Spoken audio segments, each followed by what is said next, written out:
मोड़ ते अपने रिकॉर्ड सारे आप ही मैं तोड़ते G63 बुके रोड ते कदे नाम ठाणे हुंदा कदे बिल बोर्ड ते आओ मामे कर दे तलाश नी गब्बरू ते गड्डी दोवे जी क्लास नी करू केड़ा पास नी गब्बरू ते गड्डी दोवे जी क्लास नी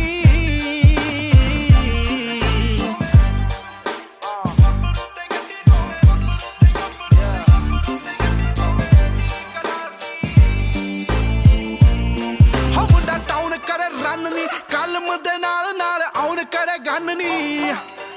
परवाह नी कोई फेम दी गीतकारी कलाकारी कीती सदा फन लही हो एंटी बड़े पया लाश नी